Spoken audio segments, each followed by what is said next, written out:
নমস্কার, আপনারা দেখছেন এখন দাসপুর বার্তা। আত্মসম্মান রক্ষায় ও অন্তরায় বাল্যবিবাহ। যে কোনো মানুষই চায় সসম্মানে স্বাধিকারে বাঁচতে হলে চাই খাদ্য, বস্ত্র, বাসস্থান, সাথে প্রয়োজন উপযুক্ত শিক্ষা ও স্বাস্থ্য। তাহলেই আত্মসম্মান ও স্বাধিকার সুরক্ষিত হয়। কিন্তু কারো তাড়নায় কিংবা প্রলোভনে অ্যাডোলেন্সের প্রাক কালে উপভোগে জড়িয়ে পড়লে শিশু শ্রমের শিকার হয়ে উচ্চ শিক্ষা, স্বাস্থ্য অর্জন থেকে বঞ্চিত হতে হয়। অকাল মাতৃত্বে, অপুষ্টিতে ভুগে সকলের অবহেলার পাত্রী হওয়া, এমনকি দুষ্কৃতকারীদের দ্বারা শিশু নারী পাচারের শিকার হয়ে অপমানিত, অবহেলিত, দুর্বিষহ, স্বাধিকার বঞ্চিত জীবনযাপন করতে হয়, যা বেঁচে থেকেও মরার সামিল। তাই no to child marriage, yes to school শপথ গ্রহণ। বাল্যবিবাহের কুফল বোঝাতে ছাত্রীদের নাটিকা অভিনয় সহকারে মনজ্ঞ সচেতনতা শিবির হয়েছে 25শে জুলাই শুক্রবার প্রতিকূল প্রাকৃতিক আবহাওয়ার মধ্যেও সোনাখালী অডিটোরিয়াম হলে।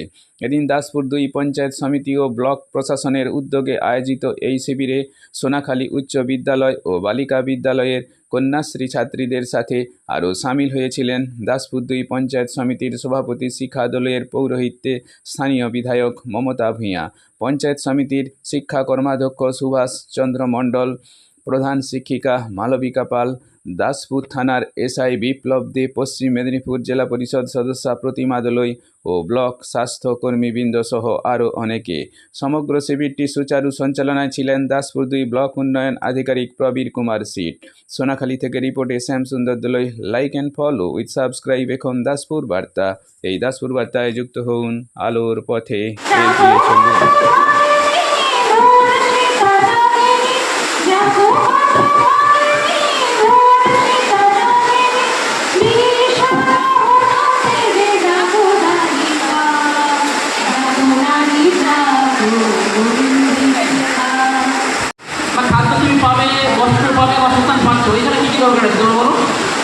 স্বাস্থ্যের জন্য অবশ্যই হসপিটাল প্রশাসনের অবশ্যই দরকার আছে সঙ্গে, এবং যতদিন আমরা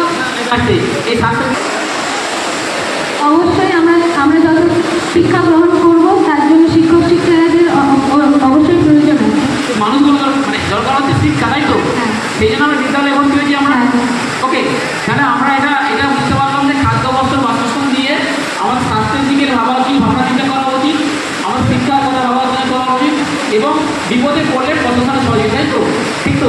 সেই জন্য আজকে আমরা এই আজকে স্বাস্থ্যের দিকে দিদিরা আছেন, প্রশাসনের দিদিরা আছেন, থানা থেকে আছেন, তারা দুই কথা বলুন। বলতে no to child marriage. No to child ম্যারেজে চাইল্ড আমরা কাকে বলবো? কত বছর পর্যন্ত?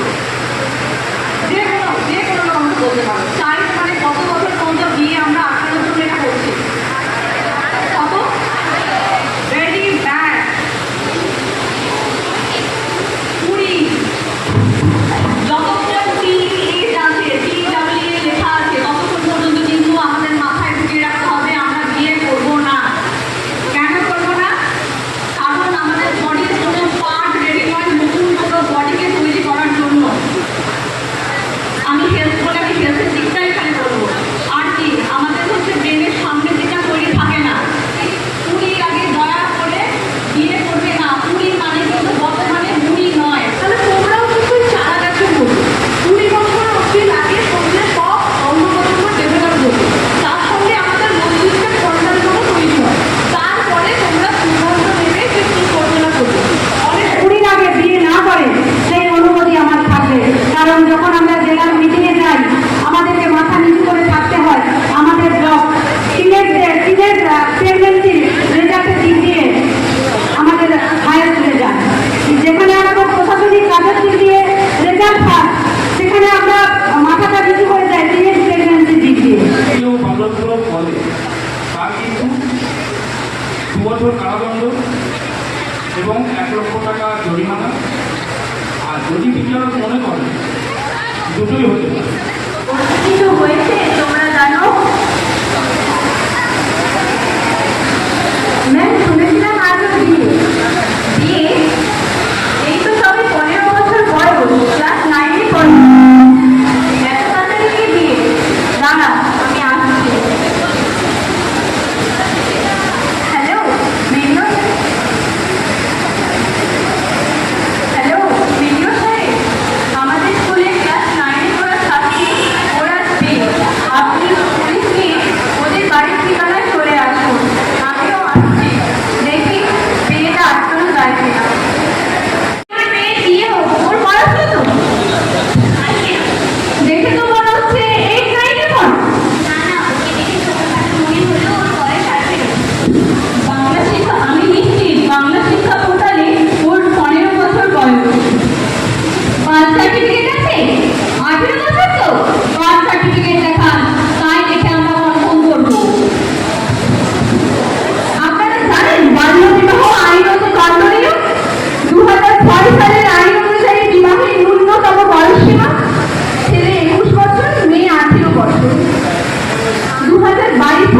পোক্সো আইন অনুযায়ী 18 বছরের আগে দাম্পত্য সম্পর্ক সেটি যদি বিবাহ হয় তাহলেও কিন্তু আইনত শাস্তিযোগ্য।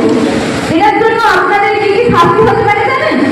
2 বছরের কারাদণ্ড বা 1 লক্ষ টাকা জরিমানা, বা বিবাহ রেজিস্ট্রার পুরোহিত প্রত্যেকেই কিন্তু অপরাধী। এইভাবে শাস্তি কি কি ক্ষতি হতে পারে আপনাদের তা জানা আছে? 18 বছরের আগে বিয়ে হলে শিশুরা তাদের মানবাধিকার থেকে বঞ্চিত হয়, যেমন শিক্ষা, সুস্বাস্থ্য, পুষ্টি, সুরক্ষা থেকে বঞ্চিত হয়। মেয়েরা পারিবারিক হিংসার শিকার হয়ে থাকে, মেয়েদের পাতা ধোয়ার ঝুঁকি বেড়ে যায়। তুমি যদি পড়াশোনা করো তাহলে তুমিও শিক্ষিত এবং আত্মবিশ্বাসী একটা মেয়ে হয়ে তুমি তোমার মা বাবা পরিবারের পাশে দাঁড়াতে পারবে। আমাকে অনেক করে জোর দিয়েছিলেন যে আমি এখন বিয়ে করতে চাই না, কিন্তু তারা জোর করে আমার বিয়ে দিতে চায়। আর আমি তো করতেই পারি না, আমাকে কোথায় যেতে হবে? কোথায় যাবে মানে? সবার প্রথম যাবে পঞ্চায়েত অফিসে, তারপরে যাবে বিডিও অফিসে, কিংবা আমাদের স্কুলে, কিংবা তোমাদের স্কুলের শিক্ষকের কাছে, আশেপাশে স্থানীয় থানার কাছে যাবে। তবেই তোমার এই বিয়ে বন্ধ হবে, আজও কিন্তু তোমাদের এই বিয়ে হবে না। তাই তো মেয়ে বিয়ে দিচ্ছি। এমনকি সর্বনাশ হবে, আমরা কি বিয়ে করতে আসছি? আমাদের ভুল হয়ে গেছে, আমাদের ক্ষমা করে দিন।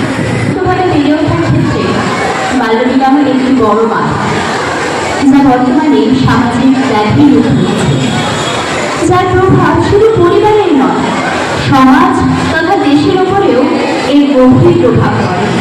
কিন্তু অনিয়ন্ত্রিত জীবনযাপনের ফলে সমগ্র সমাজে আমি গ্রহণযোগ্যতা হারিয়েছি।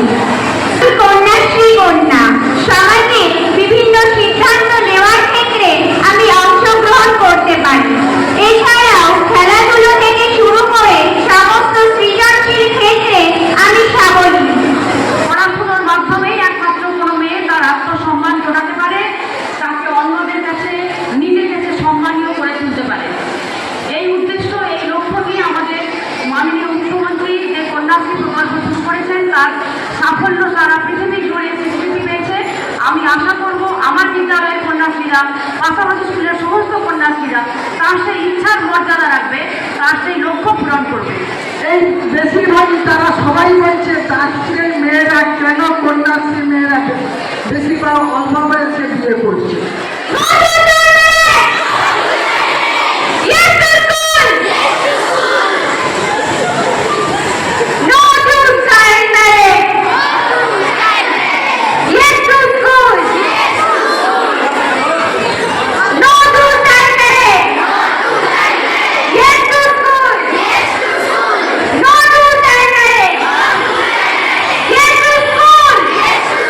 সমাজ গড়ার ক্ষেত্রে তোমরাই এখন মেন কারিগর।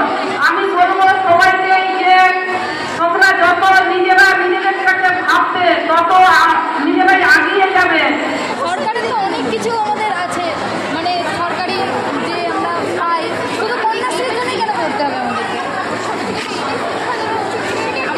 মাথা উঁচু করে পাঠায়, এটা কি আমার মনে হয় যে ছোটবেলা থেকে স্কুলের কোনো জায়গায় এই শিক্ষাটা তোমাকে দেওয়া হয়নি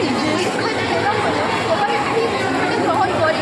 এইটা হচ্ছে মেন কথা, যে গ্রহণটাকে কীভাবে দিচ্ছে। কিন্তু নিজে ভেবে দেখবে আমাদের সমাজ কিন্তু সেই রকম শিক্ষিত দলে যদি আমরা ওঠা বসা করি বা যাতায়াত করি, সে টিউশনি করতে হয়, আগে কিন্তু এটাই শেখায় যে তুমি নিজের জন্য বাঁচো, নিজের কথা আগে ভাবো, তারপরে অন্য কিছু। আগে তুমি নিজে সুস্থ থাকো, তুমি আগে জীবনে দাঁড়াও। ম্যাডাম কিন্তু প্রথম কথাই এটা বলেছে, খেয়াল করনি হয়তো, যে খাদ্য বস্ত্র বাসস্থানের পর আমাদের প্রধান চাহিদা হচ্ছে আত্মসম্মান। শিক্ষাকে আঁকড়ে ধরে বাঁচতে হবে শেষ জীবন। শিক্ষা বলেছে না, শিক্ষাকে আঁকড়ে ধরে বাঁচতে হবে। আর এমন দেখবে যে বাবা মা ছেড়ে চলে যাবে, তুমি বিয়ে করছো যাকে পছন্দ করে সেও ছেড়ে চলে যাবে, তুমি যে সন্তানকে একদম নিজের সব কিছু দিয়ে গেছো সেও ছেড়ে যাবে।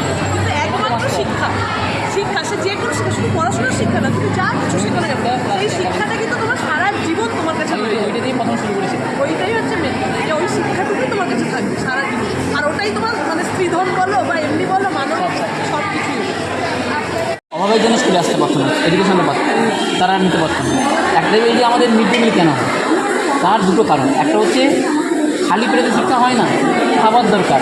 তারা বাড়িতে খেতে না পায় তো কিছু কী হচ্ছে, ঘুমিয়ে পড়বে, খাবার দেওয়া হয়। আর তার সঙ্গে অ্যাডিশনাল নিউট্রিশন, যা বাড়িতে খাওয়াচ্ছে অ্যাডিশনাল এই আইসিডিএস সেন্টারে ওই যে বাচ্চাদেরকে আমরা বাড়িতে খাওয়াই না খাওয়াই অ্যাডিশনাল নিউট্রিশন দেওয়ার জন্য তাকে দেওয়া হচ্ছে এটা মায়েদের দেওয়া এইটার জন্যই কি নিয়েছে তোমাদেরকে টাকার লোক দেখানো বা টাকা দিয়ে করে রাখার জন্য নয়, পড়াশোনা সম্মান। করতে পারছে না যে পরিবার Scholarship। মানে সেইভাবে মেয়েটাকে এগিয়ে নিয়ে যেতে পারছে না, তাদেরকে সাহায্য করার Scholarship জন্যই থেকে, কন্যাশ্রী scholarship থেকে। স্টার্ট হয়েছে যে মেয়েটা কিছু একটু করে দাঁড়া, নিজের মতো সৎ পথে রোজগার করতে শিখুক, পড়াশোনাটা তা চালিয়ে নিয়ে যাক। যে এই তোমার হচ্ছে যে আমাদের তো অবৈতনিক শিক্ষা কত অবধি 12 অবধি, তারপর তুমি কলেজে ভর্তি হয়ে যাবে, টাকা তো কিছু না কিছু লাগবে, তো সেইগুলোতে যদি সাহায্য হয় সেইটার জন্যই প্রকল্প, শুধু মানে টাকা দিয়ে বিয়ে আটকানোর জন্য নয়, তোমার এটা ভবিষ্যতে আরও তোমাদের পথটা আরও সুগম হয় সেই চেষ্টার জন্য এই সাহায্যটা। কন্যাশ্রী তো মানে ক্লাস 11 বা 12 এই আমরা ফোনের জন্য আমরা টাকা পাবো, এই জিনিসটা তো মূলত লকডাউনের সময় ছিল, হয়েছিল তখনই সাহায্য ছিল। খুব একটা